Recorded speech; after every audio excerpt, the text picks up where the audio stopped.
For use as part of a talking picture, the sound to accompany the photographed action must be recorded for reproduction when the picture is shown. The most desirable material for this purpose has been found to be the photographic film.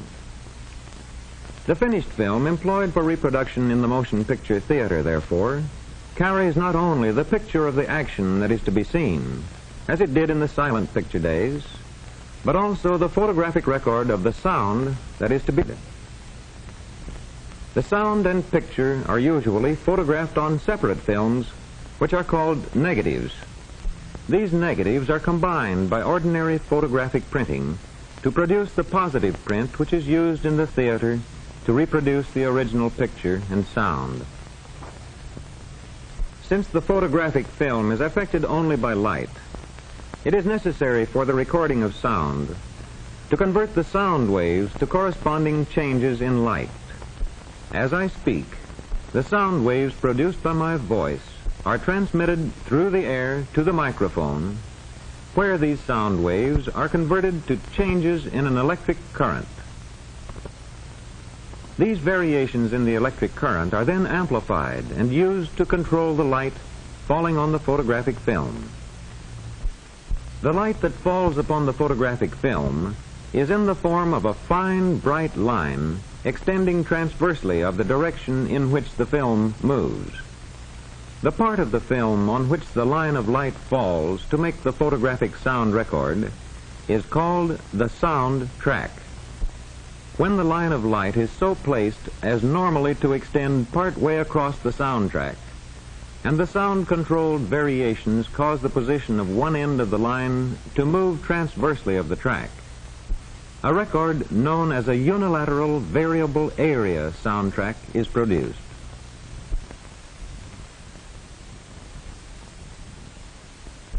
When both ends of the line of light are caused to move transversely of the track, a record known as a bilateral variable area soundtrack is produced.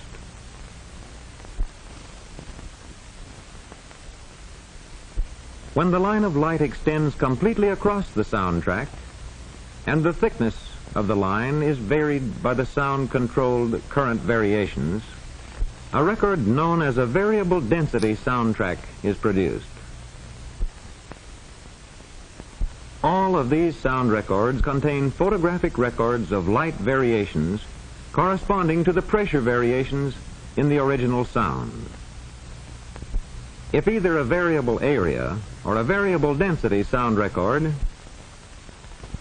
is run past a narrow line of light from a fixed source, and the light, after passing through the film, is visually observed, the amount of light reaching the observer is constantly varying from instant to instant.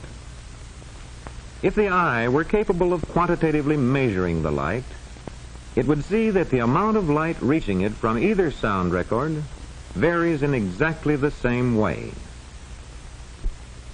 There are in common use today electrical devices which will quantitatively measure what the eye can only approximate.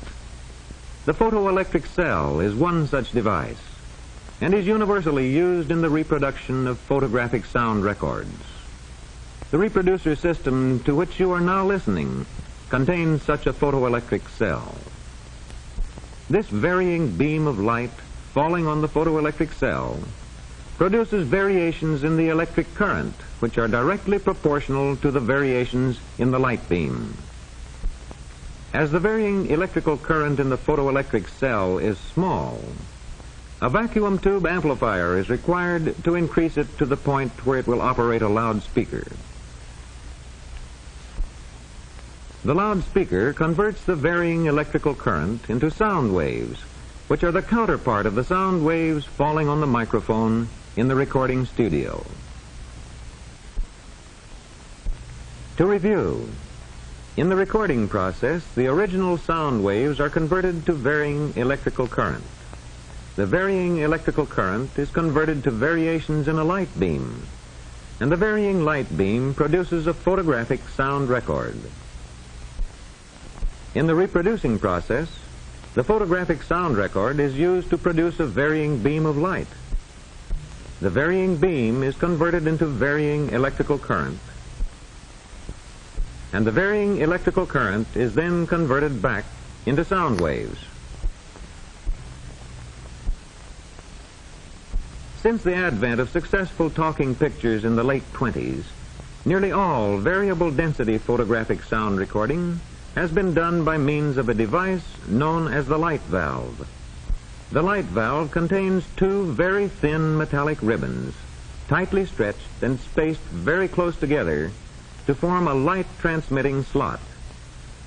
These ribbons lie in a strong magnetic field, and the amplified sound current flows through the ribbons. The electric current reacts with the magnetic field, causing the ribbons to move like shutters, displacing them in direct proportion to the amplitude of the current. In order to ensure high-quality sound recording, the vibrating length of these thin ribbons is limited by bridges, over which the ribbons are tightly stretched. The tension of the ribbons is adjusted by tensioning means. The ribbons are so delicate and their separation and movements so slight that the action of the ribbons can be observed only with the aid of a microscope. The separation between the ribbons is actually less than a hair's breadth.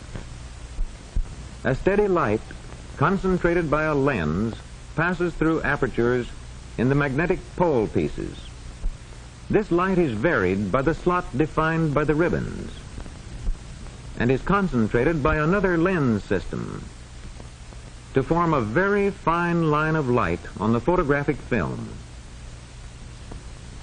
Since the ribbons act as light-controlling shutters, any change in the sound current flowing through the ribbons will cause a corresponding change in the size of the light-transmitting slot, defined by their closely spaced edges, and therefore in the amount of light falling on the film. The device thus acts like a valve controlled by the sound current for controlling light. In the explanation of the light valve action that follows, attention will be directed particularly to the portions of the ribbons that control the light, and these portions and their movement will be shown schematically. In this schematic representation, it will be understood that the relative dimensions of the ribbons and the arrangement of their physical supports are illustrative rather than actual dimensions and arrangements. As has been explained, the ribbons lie in a magnetic field, and the amplified sound current flows through the ribbons. The electric current reacts with the magnetic field, causing the ribbons to move like shutters, displacing them in direct proportion to the amplitude of the current. A steady light is concentrated on the ribbons, and these ribbons, acting as shutters, cause variations in the light corresponding to the pressure variations in the original sound. This varying light causes variation in the exposure of the film. The exposed film, when developed and printed, is the sound record. The soundtrack used for the reproduction of music will be shown on the screen, and the soundtrack will be changed from a variable area to a variable density track simultaneously on both the picture and sound record. The photoelectric cell and the entire reproducing system is the same in all cases.